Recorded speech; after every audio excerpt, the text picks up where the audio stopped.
Hello everybody, welcome back to the HardReset.Info channel. In today's video, I'll show you how to customize control center shortcuts on your AMAZFIT Balance 2XD.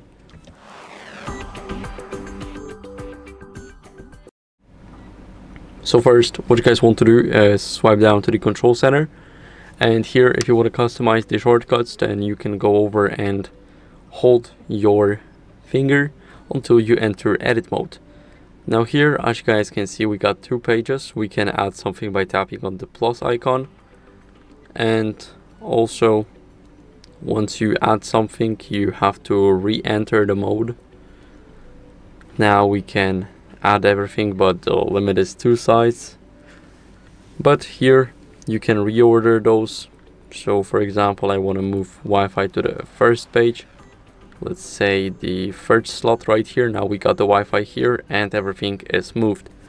And if we want to leave the edit mode, then simply press on this button right down here. And now everything is saved, everything is changed, our Wi-Fi is here. So this is how we can easily customize the control center shortcuts. I hope this video was helpful. If it was, then leave a like, subscription and a comment, and I'll see you in the next one. Bye.